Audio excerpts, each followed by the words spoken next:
today we are talking about types of public speaking. So as a kind of review that when we are talking about public speaking is actually a process of delivering message to the audience, and it aims to inform, to entertain, and even to persuade the audience. So when we stand before an audience and deliver speech at a formal or an informal occasion, so for many people, speaking in front of a large audience is a daunting task. So it is quite natural to become very nervous, and we know that this could be overcome. Okay, public speaking is a skill that tests faster through continuous practice. A talkative person may not be able to give the best speech. To give a great speech, one must first understand the type of speech is expected to give and should prepare along those lines. A good public speaker is one who understands the needs of the audience and is flexible enough to adopt changes that may arise even while delivering the speech.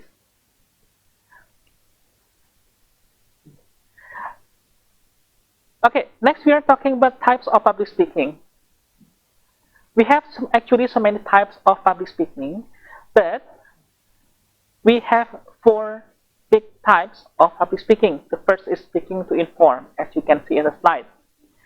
So, speaking to inform happens when a person gives a speech before an audience to impart information on a particular topic or issue, and of course it is said to be informative speech. Business presentations, seminars in a college, class presentations in school, so there are some examples of informative speeches. A person preparing for an informative speech has to research the subject or topic very well. And it should be short and precise because, we know that long informative speeches or lectures easily bore the audience. The success of an informative speech will depend on how much the audience could understand from the speech. For example, in a classroom, we have a teacher who is telling the students about a earthquake. So the teacher here will deliver the information about how to anticipate the earthquake and also on what they do during the evacuation. Another example is when a student is introducing his faculty. So here the student will not only deliver one part of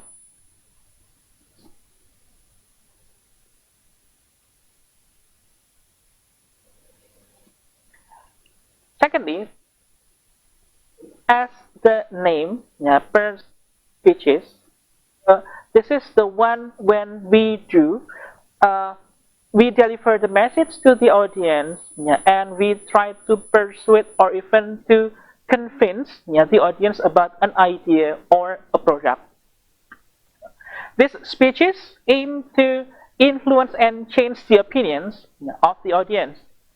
This can be a difficult task as you could be facing a group of people who may have totally different views from your own. The most important point that has to be kept in mind here is that if you want to influence others' views or ideas, you have to show your enthusiasm while speaking. For example, we have the topic on television violence is negatively influencing our children.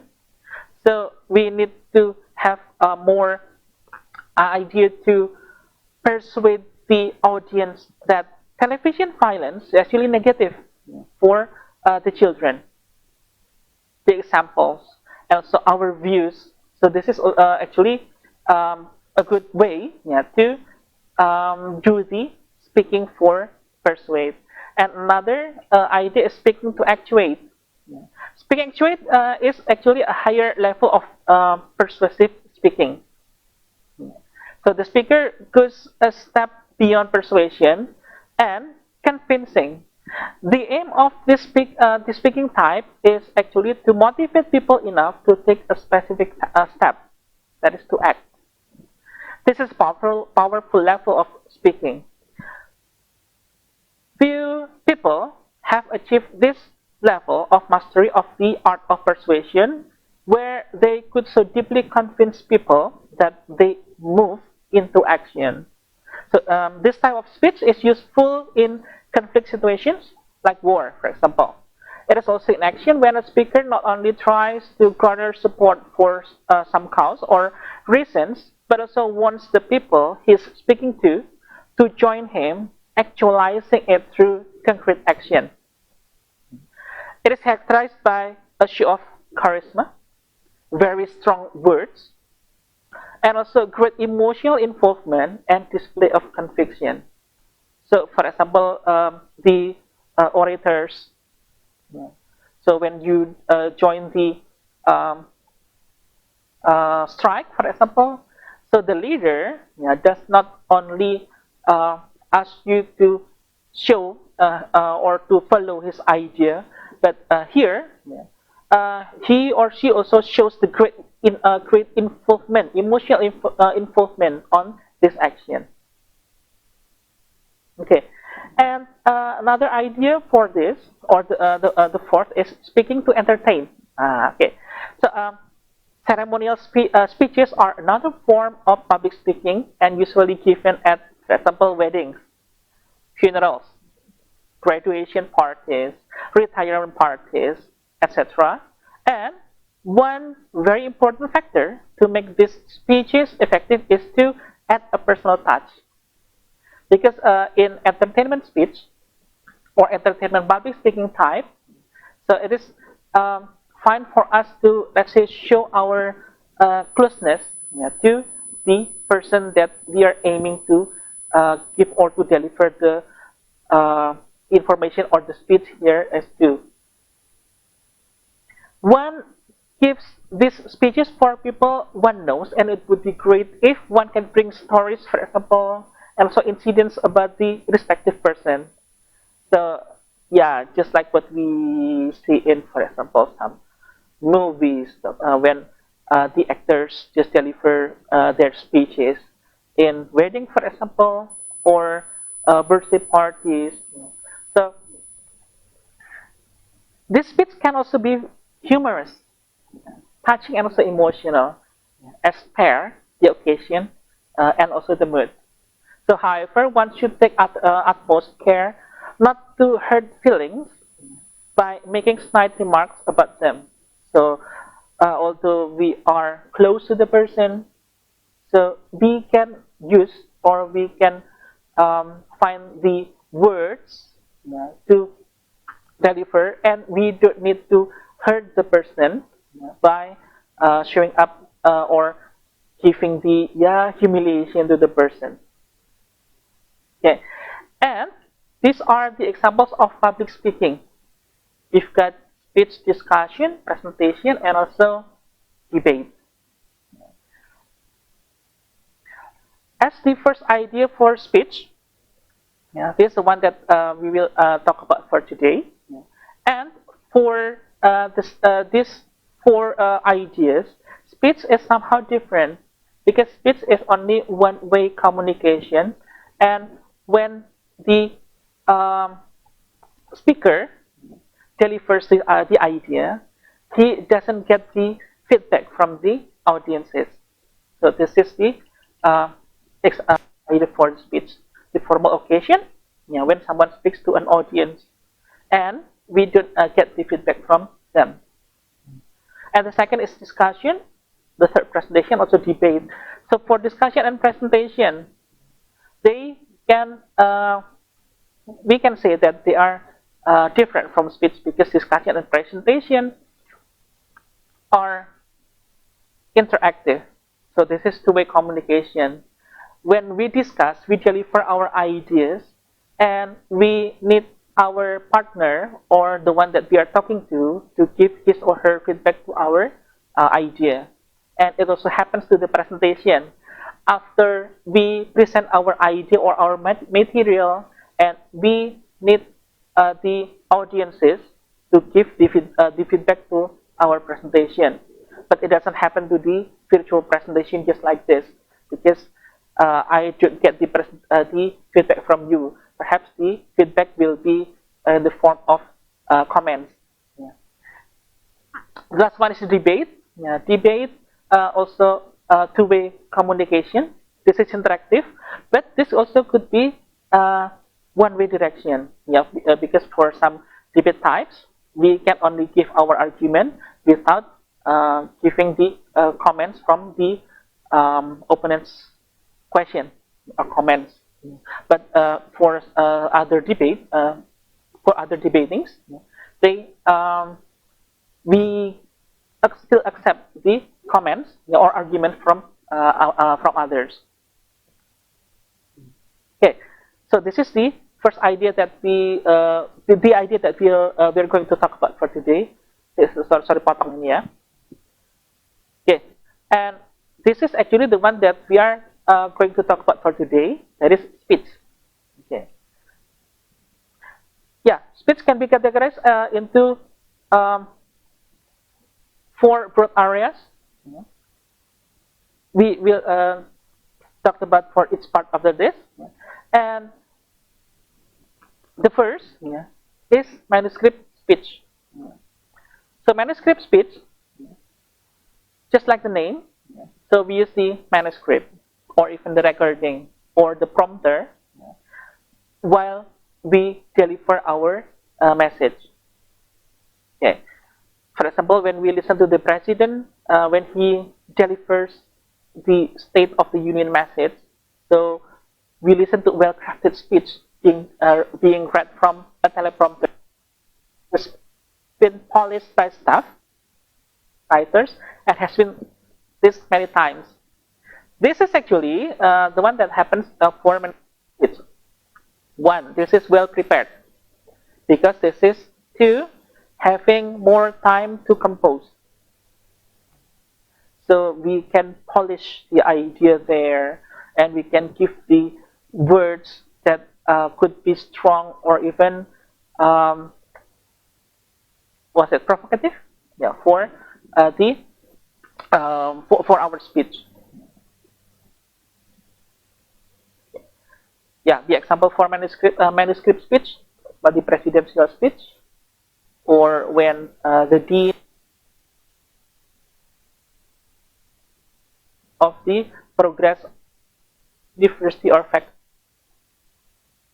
period. Okay. The second one is memorized speech. I'm sure you still remember when you were in elementary school and you have to memorize a poem or a part of a speech, and you have to deliver this in front of the classroom. So you memorize, right? So this is memorized speech. Memorizing the speech is even worse than reading this. All the objections that apply to the read speech also apply to the memorized speech. And the problem is spontaneity is gone, because this is somehow difficult for us to be spontaneous in our presentation, our speech there. The speech can sound stilted, of course, and often the delivery is too rapid. Concentration is on the words, not the ideas. And sometimes the speech sounds too formal, like a written essay. So there is minimal feedback or other contact with the audience. And what happens if your mind goes completely blank if an audience member interrupts? So the entire presentation will fall apart. Memorizing a speech puts entirely too much pressure on the speaker, of course.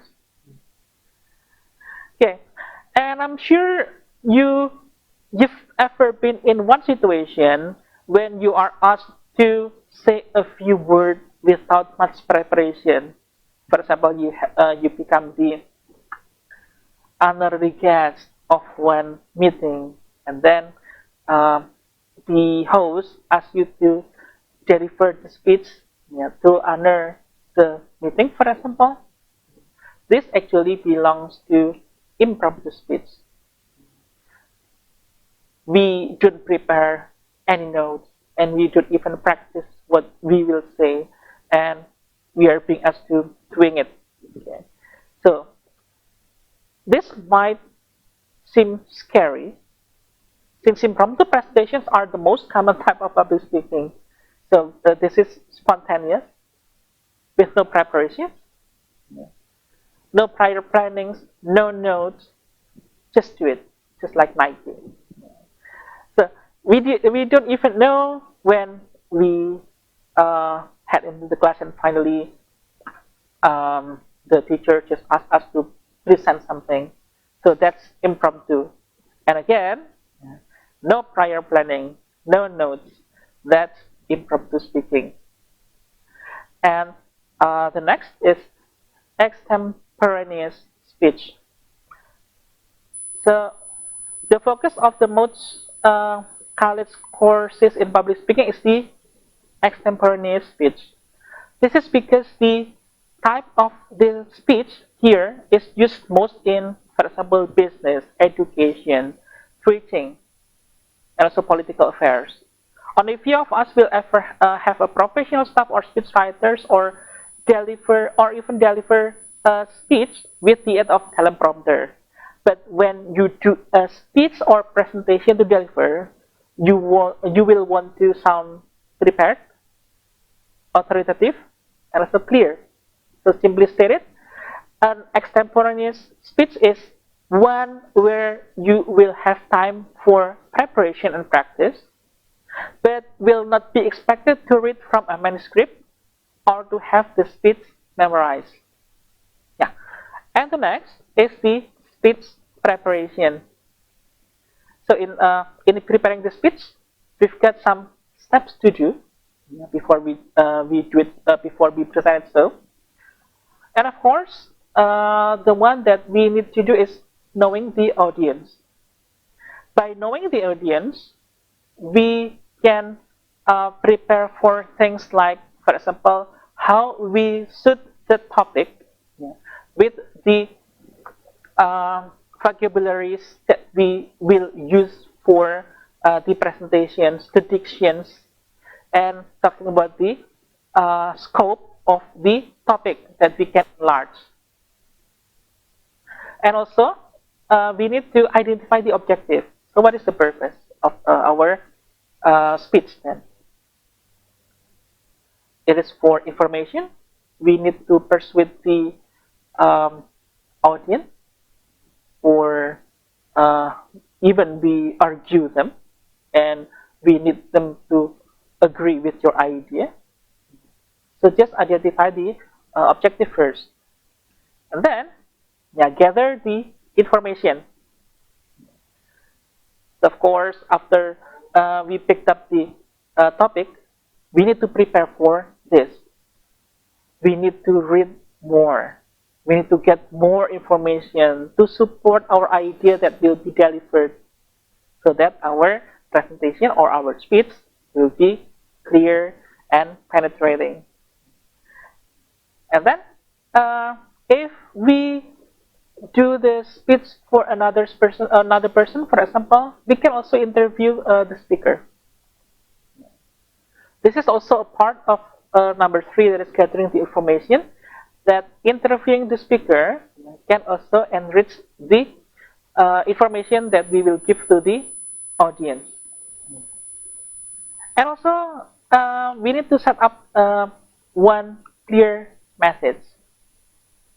So what message that we will deliver to the audience, whether we would like to just share this, we need to inform this, or even we need to them know that this exists, and maybe they would like to join one specific movement. And for the next weekend, we decide the arguments. Okay, deciding the arguments here will lead to our side of one specific. Okay. For example, when we face for one topic or one problem, and then we can set up our position, whether we are in the pro or con, we agree or disagree with this statement. And the next, after deciding the sides, of course, finally we can do the outline. we can develop the outline, what to present first, from the information that we get, how we can set up the parts. Okay. And after developing the outline, of course, we need to write. Okay, just keep on writing. After developing the outline and we just write it down, so we can do some verses, because for the next is reviewing the content, so we can review them and perhaps we find some things that we think is clear and we need to make it up, and we can make it clearer, so we can review the content out, and yeah, we revise that, so we can practice, we revise, we review, and then we revise. And the last one, we've got idea on adding final touches, yeah, for smoother delivery. We can use our own remarks for this. For example, for one specific word or idea like stay safe, great job, and well. So we can give our final touches for smoother delivery. Okay, for the next, we will watch the video as the example of the speech. So the idea after you watch this is, okay, while watching this video, just pay attention to the structure. The more I've spoken about feminism, the more I have realized that fighting for women's rights has too often become synonymous with man-hating. If there is one thing I know for certain, it is that this has to stop. I started questioning gender-based assumptions a long time ago. When I was 8, I was confused being called bossy because I wanted to direct the plays that we would put on for our parents, but the boys were not. When at 14, I started to be sexualized by certain elements of the media. When at 15, my girlfriends started dropping out of their beloved sports teams because they didn't want to appear muscly. When at 18, my male friends were unable to express their feelings. I decided that I was a feminist, and this seemed uncomplicated to me. But my recent research has shown me that feminism has become an unpopular word. Women are choosing not to identify as feminist. Why has the word become such an uncomfortable one? I am from Britain, and I think it is right that I am paid the same as my male counterparts. I think it is right that I should be able to make decisions about my own body. I think... Okay, here you of Emma Watson, when she delivered the speech in the United Nations and she talked about the gender equity. Okay. I just took it as an example without no reason, because one of the her speech was one of the good or even best for delivering the speech. And perhaps you can see the previous types of the speech, which actually this belongs to. Yeah, she delivers this. Without she delivered this without the help of the prompter or even the help of the paper, but her speech was still convincing. Her topic is about gender equity, and she just presented her speech well, as it was also enriched with her own view and also information about the topic deeper. She experienced that, and she would like to share to others about this. This is a good point for her because she can let others listen to her own view. That actually she wanted the audiences to not only listen but also agree, with her idea. Okay. And for the next, the example of the entertainment speech. Yeah, to me this is entertaining. Yeah, because we can see how nice he tailored his. Then the structure that is somehow good, and just find out whether he used the inductive or deductive approach, for his speech. Okay, just check this out.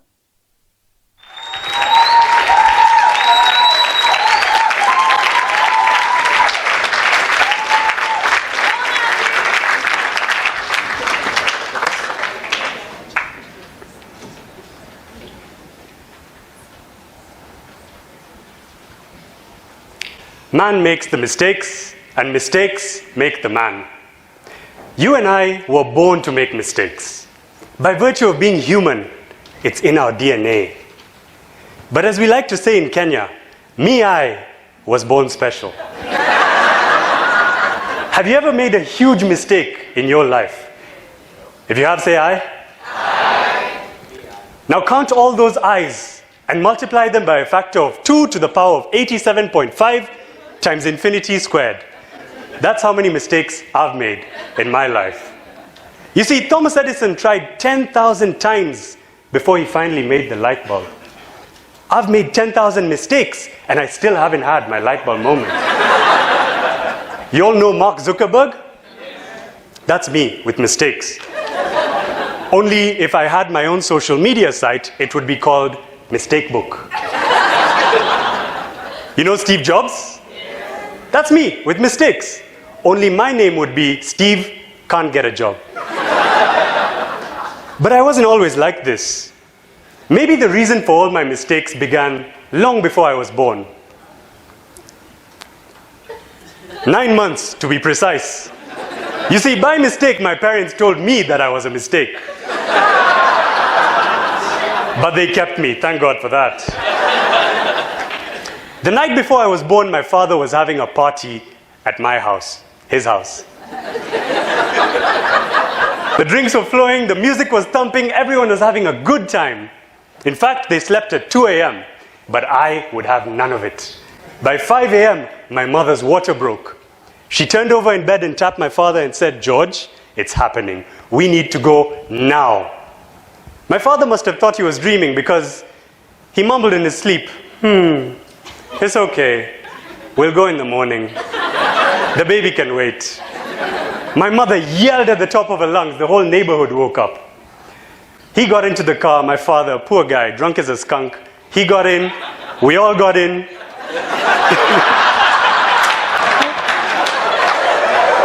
And at 7 a.m., I was born. The man who makes the mistakes had been made. Fast forward a few more years to when I was 6 years old. And I had this peculiar fear of turning off the bathroom light. Now, to explain this fear, we have to go back to the village in India. You see, in the village, the toilet or the bathroom is a distance away from the main house. Now, in case you're wondering why, it's because if things go badly in the toilet, the house is safe. But the problem with India is we have these huge cockroaches. And they're no ordinary cockroaches. They're special. They can fly. So I used to take my shower in the corner of the bathroom, praying that the cockroach decides not to fly today. And when I was done, I used to switch off the light and make a dash for the main house. Now, I imported this fear to Kenya. When I used to take a shower, I used to do it in my parents' bathroom. I finish off, dry myself off, switch off the light, and run into the parents' bedroom, across the hallway, and into my room. Now, one day, I was following the standard protocol.